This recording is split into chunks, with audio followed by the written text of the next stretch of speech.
My name is Linda. I'm 27, and I used to believe no one man could ruin a legacy built over 42 years. I was wrong. Just last month, we were still serving crab stew to lines that wrapped around the block. My grandma's recipe, my grandpa's hands. Growing up, that restaurant raised me. I learned to walk between hot woks and boiling pots. It was home until 6:04 a.m. That's when his review dropped. By sundown, Grandma was crying into an unfinished soup pot. Grandpa scraped 3 days' worth of duck confit into the trash without a word. Victor Langston gave us 1 star and took everything. If you think I let that slide, you don't know how deep family runs. Before I continue, drop a comment if you've ever tasted justice served hot. Hit like, subscribe, and let me take you back to the hour it all burned down. His review came out at 6:04 a.m. By 6:12, the first reservation was canceled. By sundown, Grandma was crying in the kitchen, silent tears dripping into the soup pot she never got to finish. And Grandpa was staring at a cold, untouched order of duck confit before quietly scraping it into the trash. That dish had taken him 3 days to prepare. He didn't say a word, just wiped the rim of the plate with a cloth, folded the apron he'd worn for 42 years, and hung it on the same rusted hook behind the stove. That's when I knew he wasn't going to cook again. It only took one man, Victor Langston.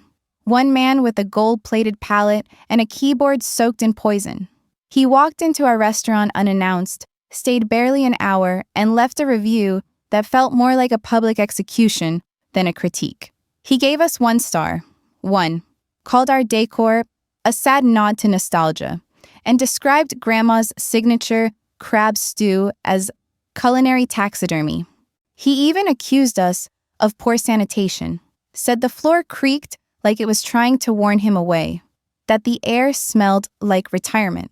And just like that, decades of sweat, sacrifice, and soul were swept aside by a few cleverly worded insults and a smug digital thumbs down. Customers vanished.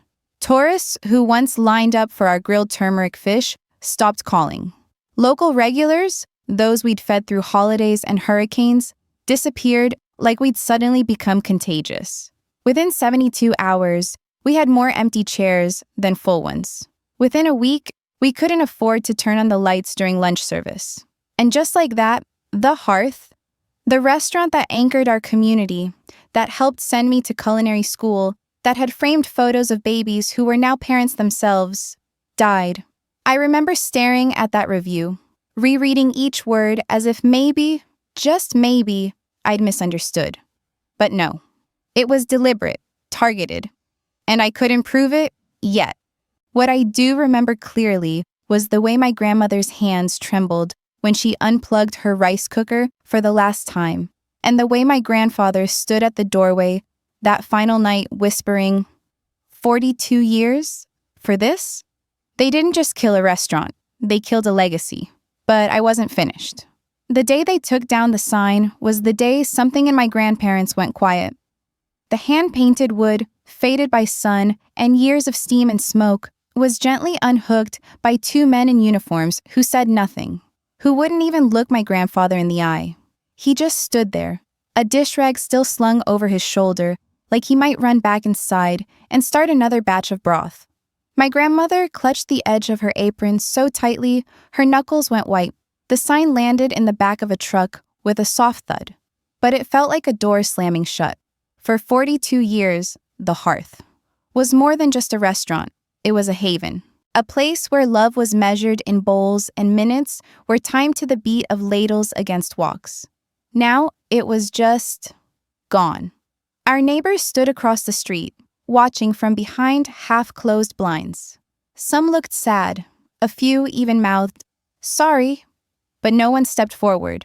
No one questioned the man behind the review. Victor Langston had power, influence. One word from him could crush a dream, and everyone knew it. No one wanted to be next. I tried to speak out. I drafted a letter to the publication that hosted his review. I poured every ounce of hurt into that email, attached photos of awards, of full dining rooms, of Grandma's handwritten menu cards. I hit send with a shaky finger, hopeful in the way only the desperate can be. 2 days later, I got a single sentence in response. "Thank you for your feedback. We stand by Mr. Langston's journalistic integrity." That was it. No explanation, no follow-up. Just a polite, professional slap in the face. I brought it up at a local community board meeting, asked if anyone else had experienced the same. A man with a butcher's apron said, "It's just one bad review. Move on." Another woman murmured, "He's harsh, but he's never wrong." They acted like my grandparents had imagined it, like our tears weren't worth their discomfort. And me? I wasn't asking for sympathy. I was asking for someone to see, to speak, to stand. No one did. They left my grandparents with broken hearts and broken savings. And me? They left me furious. So far, it's been heartbreak and humiliation, but are you still watching? Because this is where pain turns into purpose. What would you do if someone handed you proof that the villain was never clean? In the months that followed, I kept my head down and my knives sharp. I took whatever work I could find, line cook in a noisy downtown fusion joint, prep shifts in ghost kitchens where no one learned your name. I told myself I was doing it to survive, to keep moving. But the truth was, I was marinating in anger. Every time I sliced through ginger or watched a customer send back a dish with a wrinkle of disgust, I thought of him, Victor Langston, and how easily he destroyed something sacred just to satisfy his ego. I didn't speak of the hearth, not to anyone. It was a ghost I carried in my apron pocket, close enough to feel but never mention. Then one morning, I went to the wholesale produce market just after sunrise. The usual haze of diesel and cilantro clung to the air. I was haggling over bok choy when I noticed someone watching me, a man I vaguely recognized, older, hunched, with eyes that shifted too much. He didn't speak at first, just walked past me, brushing a small hard drive into my shopping tote like it was a mistake. He whispered only one thing: "He's not who you think." Then he disappeared down an aisle of pineapples and never looked back. At home, I stared at that drive for hours. I almost didn't open it, almost convinced myself I didn't need more pain. But when I finally clicked into it, I found something else entirely. Emails, payment records, drafts of reviews rewritten on request, memos titled "Fee Structure Confidential," restaurants that had magically risen from 1 star to 4 after wiring money to offshore accounts. One file even included photos of gift baskets labeled for Victor, with notes like, "Hope this helps the palate." It wasn't just unethical, it was systematic, a business, a racket. He hadn't just killed my grandparents' dream. He'd built his kingdom on fear, manipulation, and lies. My hands were trembling, but not from rage, from clarity. I saw what needed to be done. Not loud, not messy, precise. I wasn't confused, I wasn't delusional, and I damn sure wasn't dead. He made his empire on fear and money. I would build mine on truth, and I'd make sure the world would taste it. Every last bitter bite. You think gathering evidence was bold? Wait till you see how I made the first move. And if you think revenge needs to be loud to be effective, you might want to watch closely. I didn't need a fancy restaurant or a PR team. I just needed a tent, a burner, and the recipe for my grandmother's tamarind caramel ribs. I called the pop-up Little Legacy, set up in a rundown parking lot under a flickering street lamp, and charged $8 a plate. No ads, no influencers, just food. But the line wrapped around the block before the second day was done. People came because they remembered. They remembered warmth and spice and a time before stars and scores dictated what was worth tasting. With the first week's profits, I did something I'd been planning in silence. I reached out to a tech-savvy attorney I'd met years ago during a culinary licensing seminar. I didn't explain much, just handed her a sealed envelope and said, "I need to trace funds. Off books. Deep channels." She didn't ask why. Maybe she saw the fire in my eyes, the same kind she used to see in victims of corporate theft. She got to work. By the time we'd cross-referenced a few of Victor Langston's public reviews with his private payments, a pattern started to emerge. Restaurants that paid up got praised. Those that didn't well, the hearth, wasn't alone. My lawyer called it a textbook abuse of influence. I called it fraud dressed in foie gras. I didn't scream. I compiled. Then I crafted a dossier, clean, concise, damning. Redacted names, anonymized sources, but solid as steel. I sent it out, one copy at a time, to the independent food blogs Victor used to ignore.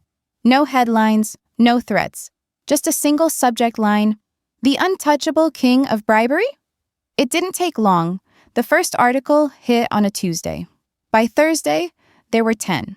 By Sunday, his face, still smug in press photos, was paired with the words scandal, ethics, and pay to praise.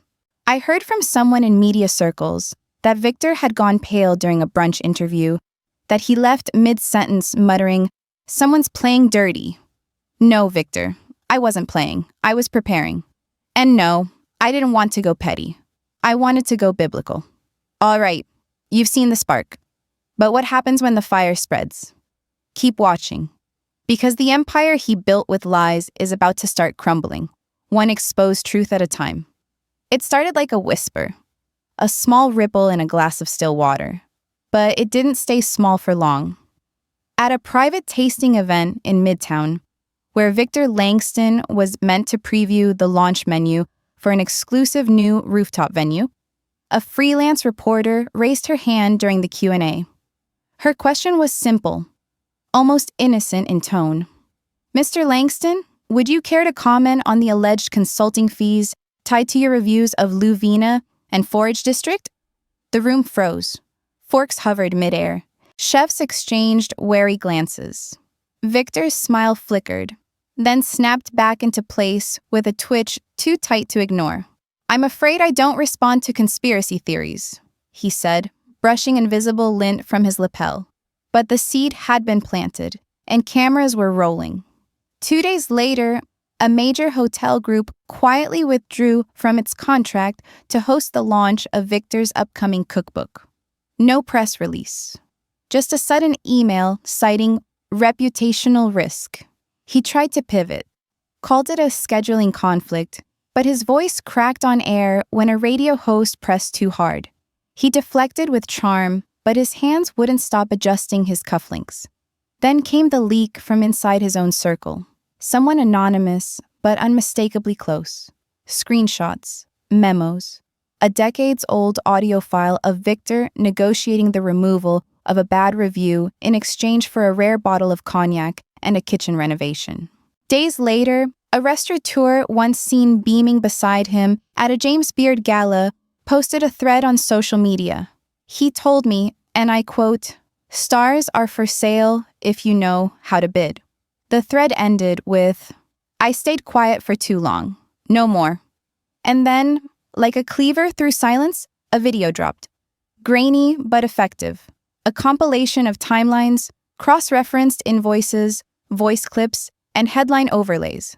Its title burned across the screen in white block letters, "Behind the Stars, the corrupt critic you've been trusting for 20 years.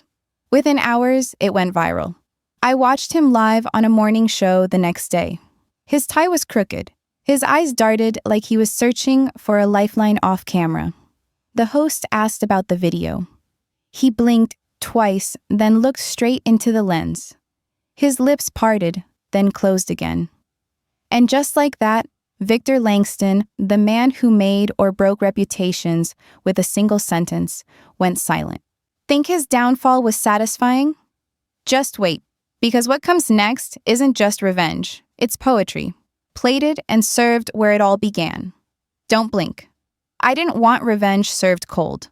I wanted it plated with jasmine rice, lacquered ribs, and the soft heat of memory. So I bought the building. The same corner lot where my grandparents' dreams had once simmered on every stovetop. The same bricks that had absorbed decades of laughter, of midnight soup, of love that couldn't be Michelin-starred. I gutted it, not to erase the past, but to honor it. And when we opened the doors, the sign outside read exactly 3 words. Legacy 604. People asked about the name. Some thought it was poetic, others morbid. But I knew what it meant. 6:04 a.m., the moment his review was published. The moment our restaurant died. I took that hour and turned it into resurrection. Inside, we kept things simple. No velvet booths or gold leaf nonsense. Just clean wood, soft lighting, and a wall, bare but for one black-framed sign. It read, "We don't serve critics. We serve community." That was our creed. That was our fire. On opening night, every major publication in the city showed up. Not because they suddenly cared about caramelized pork belly or grandma's secret turmeric broth, but because they smelled the story, the irony. The place that had once been publicly humiliated by the self-proclaimed king of food critique had returned from the ashes, and the king was nowhere to be seen. Some reporters hovered awkwardly by the sign, unsure if they were welcome. I didn't kick them out. I just served them a bowl of pho with basil and silence. Outside, a crowd formed. Not because we advertised, but because stories like this don't need billboards. They just need truth. A retired dishwasher hugged me with tears in his eyes. A couple who had their first date here brought their daughter. And me? I didn't scream. I didn't threaten. I just cooked and let the truth do the rest. Now that justice has simmered, what about healing? If you've ever lost something that meant everything, this part is for you. Stay with me. The first time I saw my grandmother roll dumpling wrappers again, her hands moved slower, stiffer, but with that same old elegance, like muscle memory steeped in decades of tradition. She stood at the prep counter in the back kitchen of Legacy 604, sunlight filtering through the high windows and touching her silver hair like a benediction. My grandfather was beside her, squinting over inventory sheets, grumbling about rice prices, and sipping chrysanthemum tea from the chipped mug he'd used since before I was born. Their voices filled the space again. Not with despair, not with longing, but with purpose. Real, grounded, ordinary purpose. And it felt like the restaurant had exhaled after holding its breath for too long. The first week after the grand opening, I saw familiar faces I hadn't seen in years. Old neighbors brought with them wrinkled photographs, family birthday dinners, blurry snapshots of bowls of soup, even a Polaroid of a 5-year-old me standing on a milk crate holding a ladle too big for my hands. One woman, who had lived across the street since the 80s, came in teary-eyed and said, "Your grandmother's oxtail soup kept my kids warm when the heat was off." She didn't order from the menu. She just sat in the corner with a bowl and whispered, "Thank you," between each spoonful. No critic in the world could have measured that. The chaos had passed, but the world hadn't gone silent. Calls came in from media outlets, podcasts, culinary magazines. They didn't want a statement. They wanted to listen. They wanted to know how a pop-up named after a timestamp cracked open decades of corruption. I turned down most interviews. I didn't need applause. But I did accept one invitation to speak at a culinary ethics symposium. Standing behind the podium, looking out at a room full of chefs, food writers, and students, I said only this: legacy isn't just about recipes. It's about the hands that stir the pot, and what we choose to serve matters. Back at the restaurant, my grandparents took up new roles. Grandma didn't want to cook every day, but she became the taste guardian. Nothing left the kitchen unless it passed her spoon. Grandpa became the unofficial historian. He loved telling anyone who'd listen about the first time they ever made rent from tips alone, or the time a health inspector tried to shut them down in '92, only to be invited back for lunch 3 times a week afterward. They laughed more now. Not because they forgot what was taken, but because they finally had something to rebuild with. We planted a small herb garden behind the building, lemongrass, Thai basil, perilla leaf. It wasn't fancy, but it was real. Every morning, I'd clip fresh leaves with my grandmother, her voice low and soft, telling me about her mother's pickling jars and the secret to getting fish sauce just right. Sometimes we didn't talk. We just listened to the wind moving through the mint and let the sun warm our backs. One afternoon, as I walked through the dining room, I noticed the lawyer who had helped me. She was sitting near the window, sipping tea, a legal pad closed on her lap for once. I brought her a plate of taro fritters and said, "On the house." She smiled and said, "You didn't just win, you rewrote the rules." I didn't know what to say to that, so I just nodded and poured her more tea. There were hard days, of course. My grandparents tired easily. The news cycle moved on. Some trolls online called me a fraud, said I manipulated the media, but none of that mattered anymore. Because every evening, when the last customer left and the kitchen cooled and we sat down to eat at the little table behind the prep station, I saw what we had built. Not in headlines, not in profits, but in the glow of that yellow kitchen light and the soft clink of bowls being passed hand to hand. One night, as we shared a meal, just the three of us, I looked around that familiar kitchen and said, "We lost something, but we made something better." My grandmother reached over, touched my wrist, and whispered, "No, we made it together." And in that moment, I knew. Justice wasn't just about takedowns or exposés or ruined careers.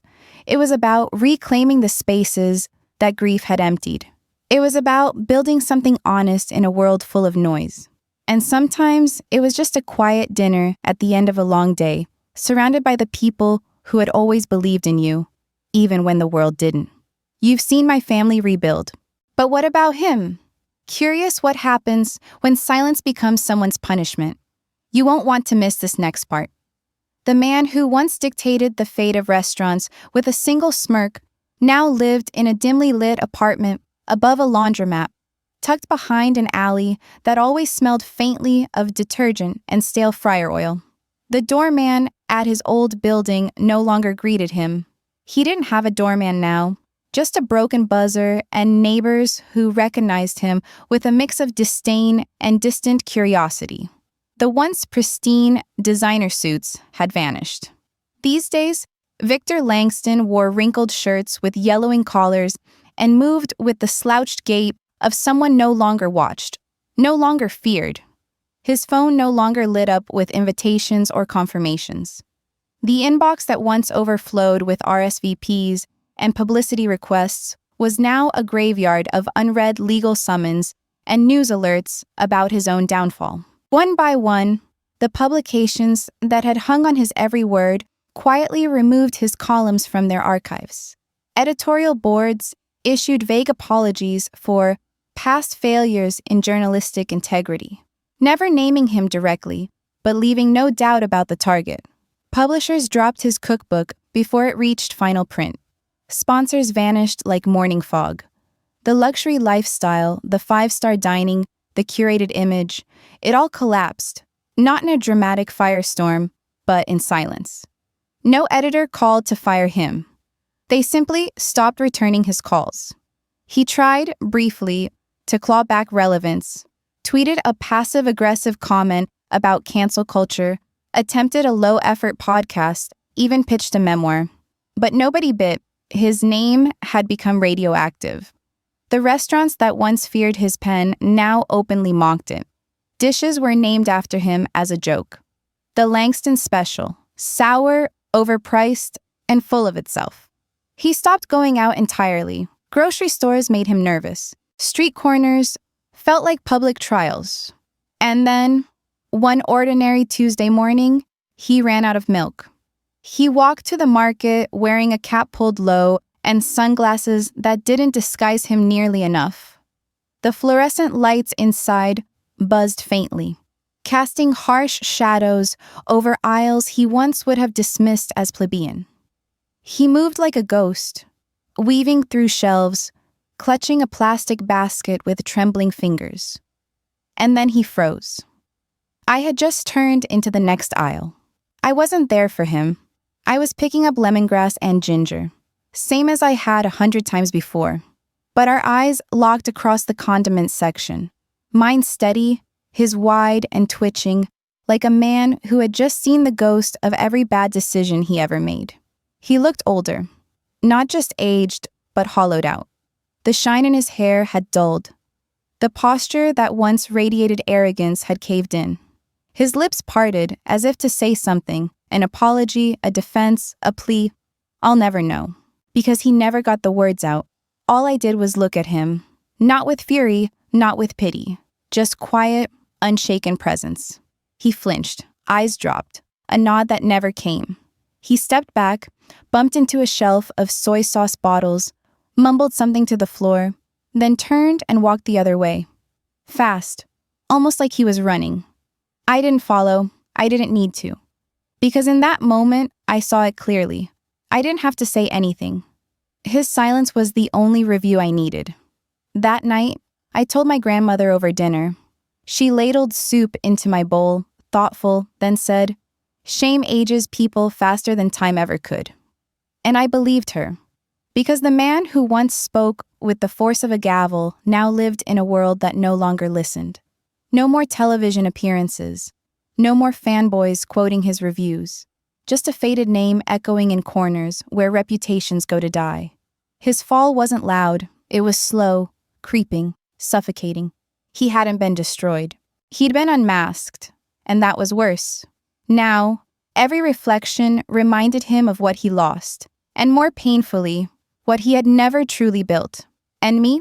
I went home that evening to laughter, to light, to a kitchen filled with fresh herbs and stories. I didn't win by defeating him. I won by never needing to become him. Some stories end with revenge, but the best ones end with something greater.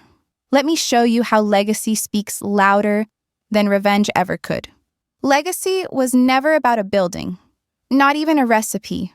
It was a pulse, a quiet rhythm beneath everything we cooked, every spoonful that fed not just the stomach but the soul. After the noise faded, after the headlines shifted and the critic disappeared into the shadows he deserved, I knew it was time to do something more enduring. Revenge had done its part, but justice, real justice, required something deeper, something generous. So I created the Legacy Line Fund. It wasn't flashy. It didn't come with a ribbon-cutting ceremony or staged photo shoots. Just a simple website, launched one misty morning, with a message in quiet serif font. For every dish that was dismissed, for every story silenced by a single star, this is for you. We offered mentorship, seed grants, and visibility to young chefs from working-class families.